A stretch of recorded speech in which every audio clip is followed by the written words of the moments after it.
बंधू आणि भगिनीनो, कार्यक्रमाला बराच उशीर झालाय, त्याच्यामुळे मी व्यासपीठावरील सगळ्या वरिष्ठांचं नाव न घेता माझ्या भाषणाची सुरुवात करते. माळेगाव सहकारी साखर कारखाना लिमिटेड शिवनगर माळेगाव बळीराजा सहकार बचाव पॅनल याच्या प्रचार सभेच्या सुरुवातीच्या निमित्ताने आपण इथे जमलेलो आहोत. खरं तर मला आयुष्यात हा दिवस माझ्या आयुष्यात येईल असं मला कधीच वाटलं नव्हतं. कारण मी कैलासवासी यशवंतराव चव्हाणांच्या विचारात आणि तालमीत वाढलेली आहे. त्याच्यामुळे सत्तेचं विकेंद्रीकरण झालं पाहिजे हे माझं ठाम मत आहे.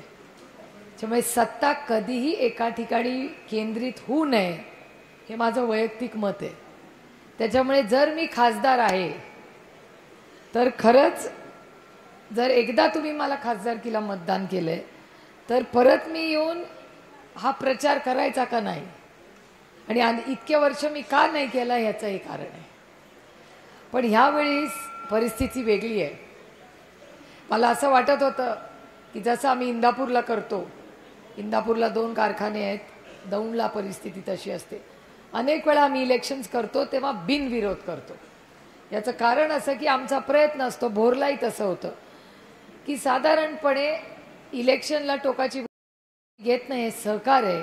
राजकारण बाजूला ठेवून शेतकरी केंद्र ठेवून आपण इलेक्शन नाही जमलं तर नको करूया, पण सगळ्यांना एकत्र घेऊन शेतकरी केंद्र घेऊन आपला कारखाना चांगला चालला पाहिजे या मताची मी आहे.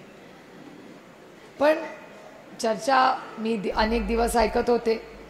तुमच्या सगळ्यांच्या आशीर्वादाने खासदार झाले. संघर्षाचा तो काळ होता.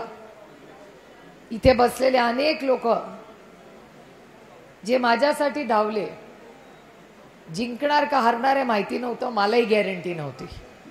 मी अनेक वेळा ही गोष्ट सांगितलेली आहे की लोकसभेला अमोल दादा कोल्हे आणि मी जय भवानी जय शिवाजी रामकृष्ण हरी वाचवा तुतारी म्हणून आम्ही दोघं उतरलो. जिंकणार का हारणार माहिती नव्हतं. लोकांनी विश्वास ठेवला आणि आम्ही दोघंही 1.5 लाख मतांनी निवडून आलो. हे तुमचं श्रेय आहे. आणि गाडी तिथे जाऊन नाही थांबली. यावेळी तुमच्या सगळ्यांच्या आशीर्वादाने मोठ्या संख्येने राष्ट्रवादी काँग्रेस पक्षाला यश आलं. आणि ज्या मोठ्या कमिट्या असतात या देशातल्या, मग आता 2 महत्त्वाची बिलं येत आहेत. 1 नेशन 1 इलेक्शन, म्हणजे या देशात एकाच वेळी सगळे इलेक्शन होतील ह्याचं जे बिल होतंय त्याच्यात महत्त्वाची भूमिका ही राष्ट्रवादी काँग्रेस पक्षाची आहे. महाराष्ट्राच्या वतीने मी त्याच्यात आहे.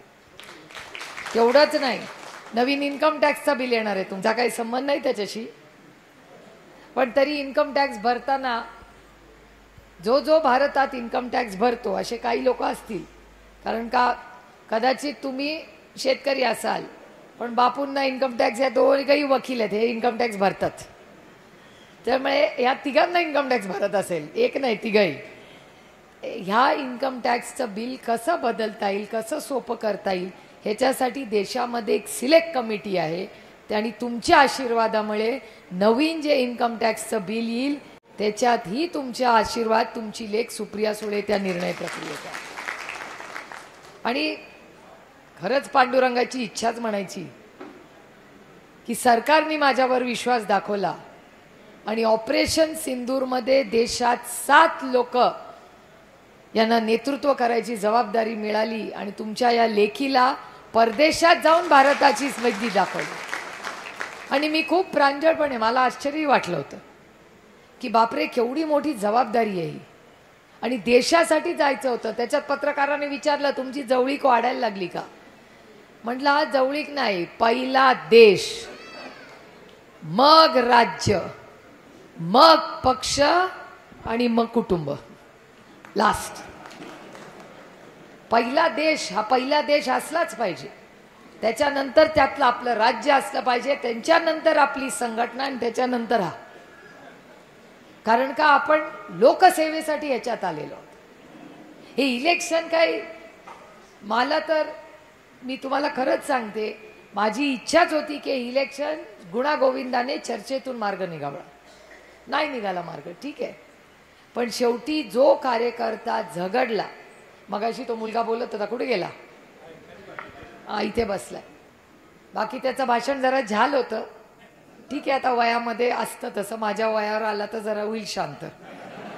पण ते वयात तेवढं, त्या वयामध्ये रक्त तेवढं सळसळलंच पाहिजे, नाही तर गंमत काय त्याची. त्यामुळे ठीक आहे, थोडंसं जरा जास्त बोलून गेला, ठीक आहे, आपण पण ऐकून घ्यायचं, पोरं आहेत म्हणायचं आणि पुढे जायचं. पण हे करत असताना त्याचा बाकी सगळे मुद्दे बाजूला ठेवा, पण सगळ्यात महत्त्वाचा मुद्दा जो त्यांनी मांडला, त्याच्यात मी स्वतः तिथे व्हिजिट केली आहे, कलेक्टरांशी बोलणं झालंय, गोखले इन्स्टिट्यूटमध्ये आपण काम सुरू केलंय, ते म्हणजे प्रदूषणाचं. मला पूर्णपणे मान्य आहे तो विषय. आणि त्याच्यामुळे इलेक्शनमध्ये होईल ते होईल, पण आपण सगळ्यांनी नैतिकता म्हणून काहीतरी केलं पाहिजे. प्रत्येक गोष्ट इलेक्शनसाठी आणि जिंकण्यासाठी करायची नसते. काही गोष्टी नैतिकते आणि नात्यामध्ये करायच्या असतात. बारामतीकरांचं आणि माझं प्रेमाचं नातं आहे आणि त्या प्रेमाच्या नात्यासाठी आपण हे इलेक्शन लढतोय. कारण का त्या बारामतीकरांचा पाण्याचं जर प्रदूषण होत असेल, ज्याच्याशी माझी नातं प्रेमाचं विश्वासाचं आहे, तर ते प्रदूषण थांबवायची नैतिक जबाबदारी जेवढी बाकीच्या लोकप्रतिनिधीवर आहे, तेवढीच किंवा गुंजभर जास्त माझ्यावर आहे. जबाबदारी घेते व्यासपीठावर. इथे इलेक्शनमध्ये काय होईल ते होईल, त्याचा काही संबंध इलेक्शनशी नाही. इलेक्शन तो आएंगे और जाएंगे, पण एकदा जमीन खराब झाली तर ती परत नीट होणार नाही. त्याच्यामुळे आपण सगळ्यांनी आज निर्णय घेऊया की ताकदीने इलेक्शन. मी त्यांना सकाळी विचारलं की मी पण एक मतदार आहे, त्याच्यात वेगळी गंमत असते. कसं आहे, नेहमी मतं मागायची सवय आता द्यायची वेळ आली आहे.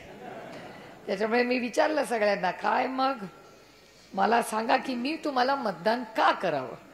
बरोबर आहे की नाही? ती ऐकायचं जनाचं करावं, पण ऐकलं तिघांचं पाहिजे, कारण का आपण मतदार आहोत.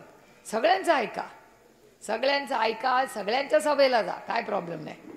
बघू ते कोण काय बोलते. मी पण नोट करते सगळ्यांच्या भाषणाची. कोण भाव किती देणार, कोण माझा प्रदूषणाचा प्रॉब्लेम सोडवणार, कोण पारदर्शक भरती करणार.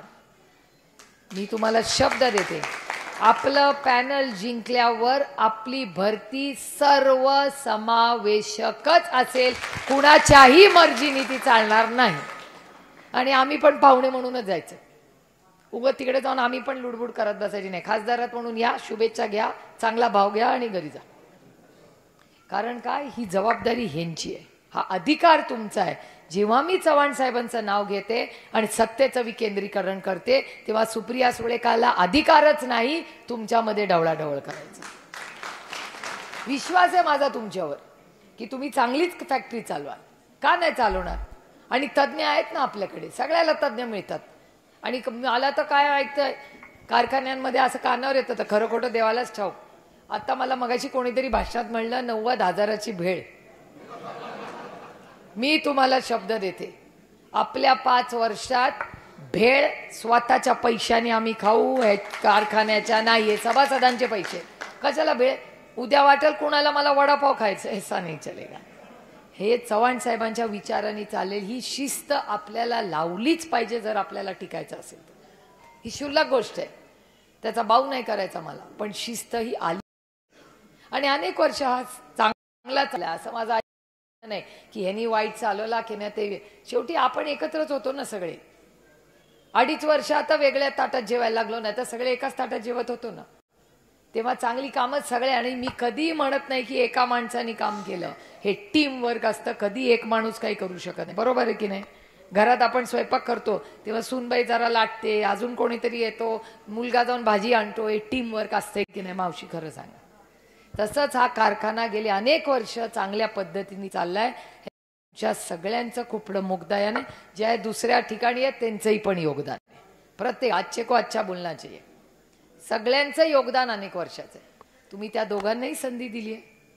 बघितलं तुम्ही काय झालं. एकदा यांना संधी देऊन बघा,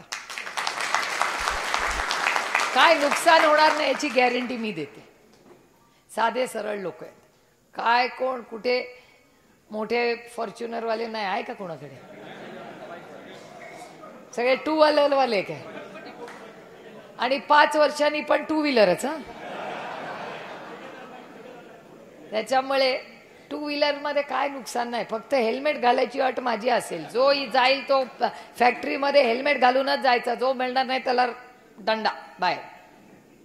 त्यामुळे ह्या सगळ्या प्रक्रियेमध्ये हा सगळा गमतीचा भाग झाला. पण हे इलेक्शन हे कार्यकर्त्यांचं इलेक्शन आहे आणि सभासदांचं इलेक्शन आहे. त्यामुळे त्या निर्णय प्रक्रियेमध्ये आम्ही आहोत ना तुम्हाला मदत करायला.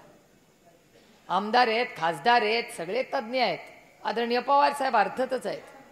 पण आम्ही सगळे असताना निर्णय प्रक्रियेमध्ये कारखाना तुम्ही जबाबदारीने चालवा. सभासद आहेत ना दरवर्षी प्रश्न विचारायला, काय सोडतात काय? सभेमध्ये धारेवर धरता की नाही तुम्ही व्यवस्थित? आणि तसंच असलं पाहिजे, ह्याला सशक्त लोकशाही म्हणतात. त्यामुळे आज तुम्ही सगळे युगेंच्या भाषणातही आलं की आम्ही चांगला भाव देऊ. गाड्या कुठे कुठे जातात बाई, हा काय काय बोलत होता, मला काय समजलं नाही. तो माझाच मतदारसंघ आहे, आम्हाला बदनामी मत करो. आणि या सगळ्या ज्या गोष्टी असतात ना, या सगळ्या गोष्टी काही दिवसांनी असं वाटतं कोणी मायने नाही राखता. कारखाना सन्मानाने चालला पाहिजे, तुमच्या खिशात 2 पैसे पडले पाहिजेत आणि कारभार पारदर्शकच असला पाहिजे. मग डिस्टलरी करा, वाढवा, काय करा, ही कुणाची वैयक्तिक मक्तेदारी नाही हो, ही सेवा आहे. सहकार चळवळ ही कैलासवासी यशवंतराव चव्हाणांचं स्वप्न आहे आणि ते आजही आपण इथे जिवंत ठेवलं, याचा सार्थ अभिमान मला आहे. त्याच्यामुळे आपण सगळ्यांनी चांगला भाव, शिक्षण संस्था, आता तुम्ही बघा मगासपासून सगळे म्हणताय, मी अनेक वेळा लोकांना एक गमतीची गोष्ट तुम्हाला सांगते. ॲक्च्युली मला आत्ता आठवली. मी साऊथ आफ्रिकेला होते ना, साऊथ आफ्रिकेला एक माणूस माझ्यासमोर आला आणि म्हणला तुम्ही पण खासदार, इंग्लिशमध्ये म्हणलं की तुम्ही पण खासदार आहात का? म्हटलं हो. कोण कोण खासदार आहे? म्हणजे हे हे हे आम्ही सगळे. अच्छा अच्छा, काय कुठल्या भागातून येतं? म्हटलं मी मुंबई, महाराष्ट्र, माझ्या मतदारसंघा मुंबईच्या जवळ आहे. तर त्याला काय माहिती पुणे कुठे काय काय? म्हणून म्हटलं आपले यु नो महाराष्ट्र. तो म्हणला I don't know where that is. तर मी म्हणलं मी महाराष्ट्रातली आहे. तो म्हणला अच्छा अच्छा महाराष्ट्र, ओके. मुंबई, अच्छा ओके ओके. तो म्हणला you know Poona. I said yeah I know Poona. He said अच्छा विच इज युअर कॉन्स्टिट्यू, म्हणजे तुमचा मतदारसंघ कुठला? तर मी म्हटलं बारामती. ते म्हणले अरे तिथून तर शरद पवार लढायचे. मला शॉक बसला, ॲक्च्युली शॉक बसला मला. म्हटलं, मी त्याला विचारलं how do you know Sharad Pawar? He said मी पुण्याला आलो होतो, मी एक जर्नलिस्ट आहे आणि मी इंडिया खूप वर्ष फॉलो करायचो. त्याच्यामुळे मी पुण्याला आलो होतो आणि इथला स्थानिक साऊथ आफ्रिकाचा जो पेपर आहे त्याच्यासाठी मी शरद पवारांचा मुख्यमंत्री म्हणून इंटरव्ह्यू घेतला होता. म्हटलं अहो, ते म्हणले तुम्ही त्यांना ओळखता का? म्हटलं माझे वडील आहेत. ते म्हणले व्हॉट? It was unbelievable. म्हणजे मला विश्वासच बसत नाही गोष्ट. तिथे अनुराग ठाकूर उभा होता. मी अनुरागला म्हणलं अनुराग भैया look what this guy saying यार. अनुराग म्हणला फिर रिपीट रिपीट. मग अनुरागने सांगितलं, Anurag said I cannot believe कि साउथ अफ्रीका में जाके हम लोग एक प्रेस कॉन्फ्रेंस करें, यही आदमी मिले और वही पद है कि बाबा का इंटरव्यू इसने 25 साल पहले पुणे में लिया था. अनबिलिव्हेबल. परवा एक गंमत हलक्या फुलक्या म्हणून सांगते. परवा एक मोठे खासदार, मी आणि एक माणूस असे इंडिगोच्या फ्लाईटने दिल्लीवरनं येत होतो. तो बाबा इंडियन आहे पण चायनाला राहतो. तो आम्हाला ज्ञान. तर त्याच्या लक्षात आलं की हे दोघं जरा पॉलिटिकल दिसत आहेत. तो आम्हाला म्हणतो की तुम्ही दोघं राजकारणात आहात का? आम्ही म्हणलं हो राजकारणात आहे. म्हटलं अच्छा कुठल्या पक्षात, काँग्रेस का BJP? माझ्या शेजारची व्यक्ती म्हणाली की NCP. त्याच्यावर तो माणूस म्हणला हो शरद पवार्स पार्टी. मी काही त्या माणसाला बोलले नाही, नाही ह्याला नाही ह्याला, मी आपलं सरळ बघितलं. त्याच्यामुळे एक शेवटी ह्या सगळ्या ज्या गोष्टी असतात, ही कामं असतात, ही नाती असतात, ही कधी राजकारण बाहेर ठेवून एक व्हिजननी बघायची असतात. हे कारखाना आज आपल्या, आपण त्याचे स्टेक होल्डर्स आहोत. आपण आत्ता आपल्यावरती जबाबदारी आहे. हा कारखाना पुढचा 100 वर्ष चालला पाहिजे. आपण आत्ता त्याच्यात आहोत. पुढचे 25-50 वर्ष हा कारखाना कसा चालेल त्याच्यासाठी आपल्याला आत्तापासून त्याच्यात लक्ष घातलं पाहिजे. त्याच्यामुळे हा पारदर्शक कारभार. आता मगाशी मला कोणीतरी सांगितलं त्यांनी कसलं तरी ॲप विकत घेतलंय. स्लॅब घेतलं होतं मगाशी, मला कोण म्हणलं की तो हा ऊस तोडणीचा, ऊस तोडणीसाठी एक सिस्टम सोमेश्वर कारखान्याने लावली असं मला करेक्ट, सोमेश्वर कारखान्याने लावली आहे, ती आपल्याला माळेगावला आणायची आहे असं त्यांनी सांगितलं. करूया ते. नवीन तंत्रज्ञानाचा वापर, एआयचा खूप उल्लेख त्यांनी केला. आजकाल आदरणीय पवारसाहेब आणि माझे प्रताप काका एआय शिवाय काय बोलतच नाही. जणू काय आमच्या आयुष्यात दुसरं काही राहिलंच नाही, एआय एआय एआय. म्हणजे काय बाबा हे दोघं एआयच्या मागे हात धुवून लागले. एआयच्या माध्यमातून या जगामध्ये जे काही होतंय आणि सगळ्यात महत्त्वाचं म्हणजे क्रांती ही शेतीमध्ये होणार आहे. तो बदल आपल्याला आपल्या सगळ्या कारखान्यांमध्ये एआयच्या माध्यमातून करणार आहे. आपलं पाणी वाचणार आहे, आपला खर्च कमी होणार आहे आणि आपल्याला 2 पैसे जास्त मिळणार आहे. आता एआयमध्ये सगळ्यात जास्त या देशात लक्ष कोण घालते तर शरद पवार आणि प्रताप पवार, आणि त्या बिचारे राजू दादाच्या मागे लागून लागून लागून करतायत. आता मगाशी यांनी उल्लेख केला ॲग्रिकल्चर ट्रस्टचा. ॲग्रिकल्चर ट्रस्टमध्ये कैलासवासी आप्पासाहेब पवारांनी, माझे काका, त्यांनी प्रचंड त्या काळात योगदान केलं आणि त्याच्यानंतर राजूदादांच्या प्रयत्नातून खूप मोठी क्रांती झाली आहे. त्याच्यात खूप मोठे सायंटिफिक तंत्रज्ञानाचा उपयोग हा शेतकऱ्यांनी पण करावा, हा असा नाही. आणि तुम्ही एआयचा उपयोग करा. चॅट जीपीटी बघता का सगळे? किती लोकांना चॅट जीपीटी माहिती आहे? अरे बापरे, पोरं हातवर करतायत, ही महिला पण हातवर. ते चॅट जीपीटी काय सांगते? आपल्या मोबाईलमध्ये आज घरी गेल्या चॅट जीपीटी डाउनलोड करा, ते मराठीत पण येतं. त्या चॅट जीपीटीला विचारा माळेगाव साखर कारखान्याचा भाव किती, पटपट पटपट उत्तर देते. ते चॅट जीपीटीचा चेअरमन कोण, पटपट उत्तर देते. आणि कशाचं या आज ट्रम्प कुठे आहेत, आज इस्रायलला कोणी अटॅक केला. चॅट जीपीटी हा तंत्रज्ञानाची मोठी क्रांती. ती क्रांती पुढे नेण्यासाठी शिक्षणची जी संस्था साहेबांनी इंजिनिअरिंगची सुरू केली ना, आता विद्याप्रतिष्ठानमध्ये सगळ्यात जास्त काम कुठलं चाललं असेल तर ते एआयवर काम चाललंय. त्यामुळे बारामती नेहमी या देशाच्या पुढे. देशात केंद्र सरकारने जेव्हा बजेट अनाऊन्स केलं त्याच्या आधी बारामतीमध्ये एआयची लॅब होती, हे वास्तव आहे या देशाचं. देशाने नंतर निर्णय घेतला, बारामतीकरांनी आधी घेतला. त्या सगळ्या गोष्टीचा खूप गांभीर्याने आपण विचार केला पाहिजे. आणि मी सांगते तुम्हाला, निवडून आल्यानंतर फार जबाबदारीचं काम आहे. आपल्याला सगळ्यांना लोकांना विश्वास द्यायचा आहे. एक वेळ प्रेम कमी झालं तरी चालेल, विश्वास कमी होता कामा नये. त्याच्यामुळे भाव अनाऊन्स करताना विचार करून करा, नाही तर तुमचेच व्हिडिओ 5 वर्षांनी लोक दाखवतील.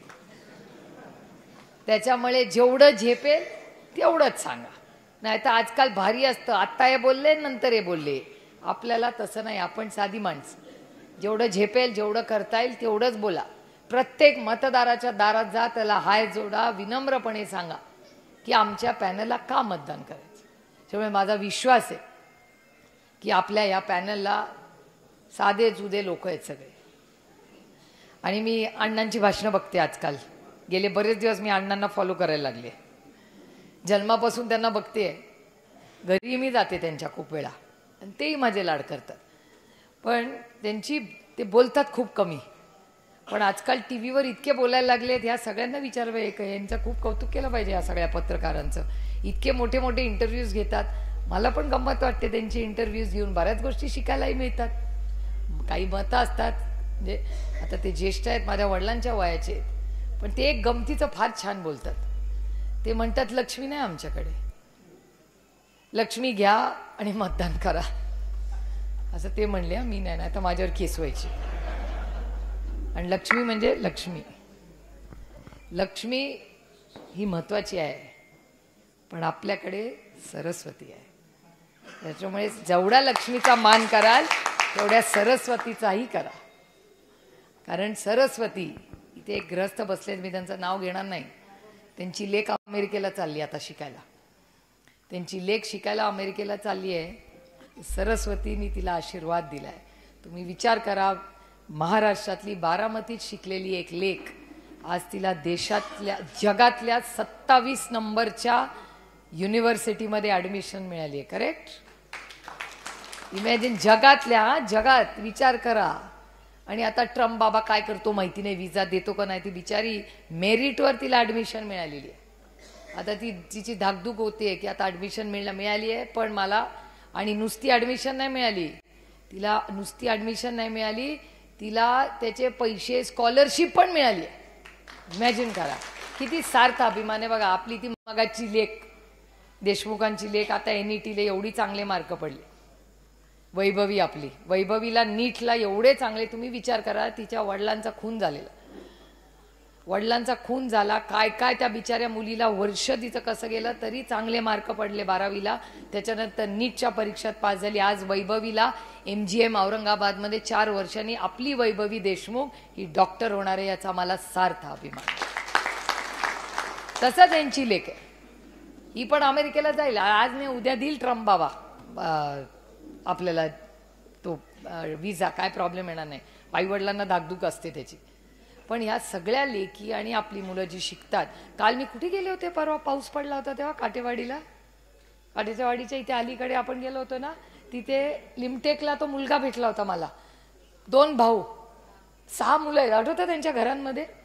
लिमटेकला खाली ते मला म्हणले की मी हिंजवडीला असतो, इथे नसतो. म्हणले हिंजवडीला काय करतो, नोकरी करतो. बायको नोकरी करतो. दोघांचा पगार मी सांगणार नाही, हा मोठा पगार कमवतात दोघं. मला आनंद वाटला. ते म्हणले पण आम्ही दोघं पुण्यात असतो, माझा एक भाऊ कॅनडात असतो, दुसरा भाऊ अमेरिकेला असतो, तिसरा भाऊ ऑस्ट्रेलियाला असतो. म्हटलं तुम्ही 6 भावंडे इंटरनॅशनल कशी काय एवढी. ते म्हणले आम्ही इथे विद्याप्रतिष्ठानला शिकलो आणि आज एवढे चांगले शिकलो आणि आज आम्ही एवढे लिमटेकची 6 मुलगे आणि त्यांच्या ज्या काही सुना लेकी आहेत या सगळ्या शिकल्या आहेत. मुलगी पण शिकली, मुलगा, सगळे परदेशात आज काम. बारामती का नाम वाघ करे, केवढी अभिमानाची गोष्ट.